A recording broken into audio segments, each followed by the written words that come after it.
ही अंतर है। कितना अंतर है?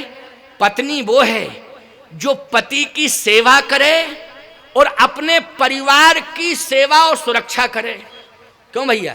परिवार को साथ लेके चले, परिवार को साथ लेके चले, पति को तो साथ लेके चले ही, पति को केवल पति को साथ लेके चले और अपने पति के लिए ही सब कुछ करे, वो पत्नी है। लेकिन जो पति और पूरे परिवार को अपने साथ लेकर के चले वो धर्म पत्नी है, क्योंकि ये धर्म कहता है कि केवल पति की ही सेवा नहीं, सास ससुर की सेवा भी करना चाहिए। बोलो धर्म शब्द आ गया कि नहीं आ गया?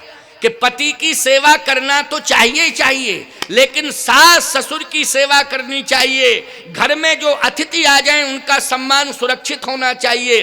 कोई घर में भूखा प्यासा ना सोवे, उसे पानी पीने को मिले, उसे भोजन समय से मिले, उसका सम्मान हो, और तुम्हारी देहरी के बाहर निकले तो प्रशंसा करते हुए निकले कि वाह धन्य है, हम घर में नहीं आए थे, हम तो बैकुंठ में आए थे। बोलो यही भाव है कि नहीं? तो उस समय पत्नी के साथ सेवा करने से पति की सेवा के अलावा सास ससुर और अतिथियों के सम्मान के कारण धर्म शब्द जुड़ गया कि उसने धर्म का पालन किया, इसलिए वो हो गई धर्म पत्नी। हमने कहा पत्नी शब्द भी श्रेष्ठ है और अति श्रेष्ठ तो धर्म पत्नी शब्द है, इसलिए कहीं किसी भी प्रकार की टिप्पणी फालतू की करने की कोई आवश्यकता नहीं है। अब बोले फिर वो वाइफ मानी जो पति की लाइफ खराब कर दे। हमने कहा भी अंग्रेजों से पूछो तुम, हम नहीं जानते हैं कुछ। क्यों भाई? ये वाइफ तो अंग्रेजों ने शब्द दिया है, बोलो किसने दिया है ये शब्द? ये शब्द हम इसके बारे में नहीं जानते, ना इसका कोई अर्थ कर सकते, क्योंकि जिस देश से शब्द आया उन्हीं देश वालों से पूछोगे वाइफ मानी क्या होता है। लेकिन हम तो ये जानते पत्नी और धर्म पत्नी, इसलिए धर्म पत्नी बनो आप। पत्नी तो बनी ही हो, क्योंकि मंडप के नीचे आपको पत्नी के रूप में वर्ण किया है। एक पुरुष ने देवताओं को साक्षी करके, समाज को साक्षी करके, अग्नि को साक्षी करके, समाज देवता अग्नि सबको साक्षी करके, मंत्रों को साक्षी करके वर्ण किया है। आप पत्नी तो बन ही गई हैं, लेकिन सास ससुर अतिथि सम्मान संत आदि आदि की सेवा करके आपके नाम के ऊपर धर्म शब्द जुड़ गया है, इसलिए आप धर्म पत्नी बन गई हैं। इससे पति का भी कल्याण है, आपका भी कल्याण है, आपके कुल खानदान का भी कल्याण है। तो आइए सुनिए कैकेयी क्या है। बोले कैकेयी ने दशरथ जी को मजबूर कर दिया मरने के लिए। राम जी बन चले गए, इसलिए दशरथ जी को मरने के लिए राम के वनवास ने मजबूर कर दिया। मैं कहता हूं दशरथ जी के कर्म ने दशरथ जी को मरने के लिए मजबूर कर दिया था। बोलो कर दिया था कि नहीं? नहीं तो यही कंडीशन कौशल्या जी की होना चाहिए थी। बोलो होनी चाहिए थी कि नहीं? अरे भाई दशरथ जी महाराज एक पिता की भूमिका में हैं। पिता से ज्यादा प्रेम और ममत्व मां का होता है संतान के प्रति, होता है कि नहीं होता है? तो मां धैर्य खो देती है, पिता तो फिर भी धैर्य धारण करता है। लेकिन यहां कौशल्या ने धैर्य खोया कि दशरथ ने? बोलो यहां दशरथ जी ने धैर्य खोया है, कौशल्या जी ने धैर्य नहीं खोया है। कौशल्या जी तो धैर्य धारण करके समझा रही हैं। बोलो समझा रही हैं कि नहीं? और दशरथ जी महाराज को उठा के गोद में लिटाए हुए हैं और समझा रही हैं कि राम कभी झूठ नहीं बोलता है। राम ने कहा है 14 साल बाद लौट के आएंगे, तो कन्फर्म है कि 14 साल बाद राम लौट के आएगा ही आएगा। और आपने अभी अभी प्रधानमंत्री सुमंत से कहा था कि सुमंत रथ में बिठा के ले जाओ और वन दिखा करके वापस राम को अयोध्या ले आना। तो मेरी आंखों के सामने सुमंत ने राम को रथ में बिठाया है और सारथी बन करके सुमंत गया है राम के साथ। तो कम से कम महाराज धैर्य धारण करो, आखिर सुमंत भी प्रयास ही करेगा लौटाने का। आप इतने अधीर क्यों हो रहे हैं? लेकिन सत्य तो यह है कौशल्या के शब्द नहीं समझा पा रहे थे, आज व्यथित कर रहे थे। तो अंधी अंधा का श्राप के शब्द दशरथ जी को व्यथित कर रहे थे और दशरथ जी का कर्म दशरथ जी को मरने के लिए विवश कर रहा था। बोलो कर रहा था कि नहीं कर रहा था? और सुनिए बड़ी अच्छी बात सुना रहा हूं, सुनते जाओ। तुम तो बहुत बढ़िया बढ़िया बातें सुनने को मिल रही हैं, हम तो सुनाने के लिए आए हैं, आप सब सुनने के लिए आए हो। कौशल्या जी ने कहा कि महाराज आप एक बात बताओ कि इतने अधीर क्यों हो रहे हो? दशरथ जी ने कहा कौशल्या मैं इसलिए अधीर हो रहा हूं क्योंकि मुझे इस समय कोई दिखाई ही नहीं दे रहा है। और जब व्यक्ति अंधा हो जाता है तो बोलो धीरज तोड़ देता कि नहीं? अंधा, जल्दी बोलो, जैसे पहले दिखाई देता हो, या तो जन्म ही से अंधा हो तो अलग बात है, अभ्यास ही वैसा है। जन्म से कोई अंधा हो तो अभ्यास ही वैसा है, कोई बात नहीं। लेकिन दिखाई देता हो और एकदम अंधा हो जाए तो बोलो अधीर हो जाता है वो व्यक्ति कि नहीं, धीरज खो देता है कि नहीं। तो दशरथ जी कहते हैं कि पहली बात तो ये कि मैं अंधा हो गया हूं। कैसे?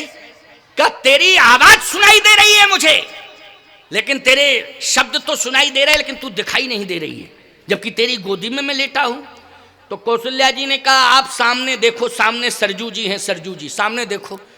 दशरथ जी कहते हैं कि सामने सरजू हैं, कलकल निदान सुनाई दे रहा है, लेकिन सरजू दिखाई नहीं दे रही हैं। अच्छा तो महाराज कनक भवन की ओर देखो। कहा कनक भवन भी दिखाई नहीं दे रहा है, न कौशल्या तू मुझे दिखाई दे रही है, न ही मुझे सरयू दिखाई दे रही है, अयोध्या ही दिखाई नहीं दे रही है। तो महाराज आप अंधे हो गए हैं क्या? दशरथ जी कहते अंधा भी नहीं हुआ हूं, अंधा होता तो कुछ भी दिखाई नहीं देता। तो फिर आप अंधे नहीं हैं तो आपको दिखाई कौन दे रहा है? राम दिखाई दे रहे हैं कि नहीं? कहा राम भी दिखाई नहीं दे रहे हैं। फिर इस समय कौशल्या मुझे श्रवण की लाश दिखाई दे रही है, वो अंधे अंधा श्राप देते हुए मुझे दिखाई दे रहे हैं। ये मेरे सामने बैठे हुए हैं, ये बार बार मुझे श्राप दे रहे हैं। कौशल्या श्राप दे रहे हैं, तापस अंध श्राप सुधि आई,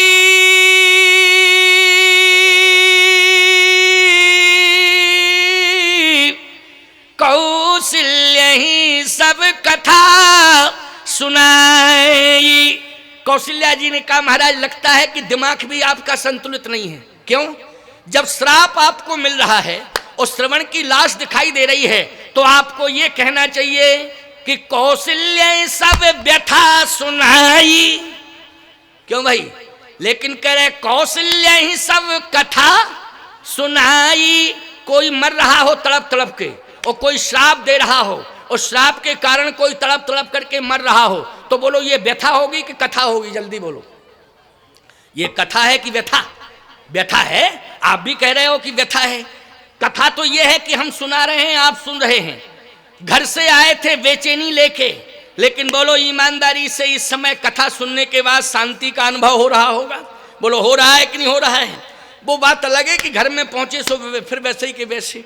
तो अब ये तो तुम्हारा कर्म है, इसमें हमारी क्या गलती? क्योंकि हम जैसे कथा कह रहे हैं, कथा कहने के बाद जाएंगे वैसे ही रहेंगे, तो ये हमारा कर्म है। क्यों भाई? ये हमारा कर्म है। हम जैसे आए थे शांति लेके आए थे और यहां से जाएंगे तो शांति लेके, हमारा कर्म है। अब तुम क्या लेके आए थे और क्या लेके जा रहे हो, ये भी तुम्हारा कर्म है। लेकिन मैं सत्य कहता हूं कि आपके अघ मानी पाप कथा के द्वारा कट रहे हैं, छट रहे हैं। ये कन्फर्म मान के चलना। कथा के द्वारा इतनी फायदा है कि ये आपके पाप कट रहे हैं और छट रहे हैं। जितने घंटे आपने कथा सुनी है, जिंदगी के कई जन्मों के उतने घंटे के पाप आपके कट रहे हैं, छट रहे हैं। उतने ही घंटे के पाप, जितने घंटे आपने कथा सुनी है, ये कथा आपके पापों को काट रही है, छांट रही है। ये समझ लेना।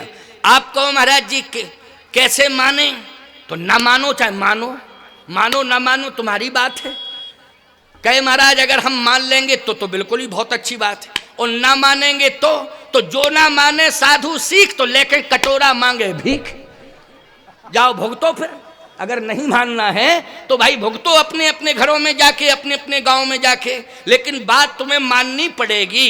जो बात मैं कह रहा हूं उस बात को तुम्हें मानना पड़ेगा। इसलिए यहां व्यथा होनी चाहिए, लेकिन यहां कथा लिखा जा रहा है। गोस्वामी जी कह रहे हैं तापस अंध श्राप सुधि आई,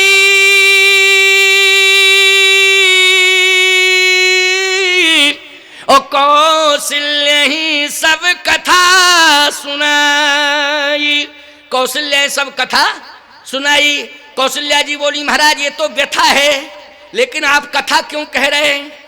दशरथ जी ने कहा अब सुन लो, कथा और व्यथा, व्यथा है लेकिन कथा बन गई।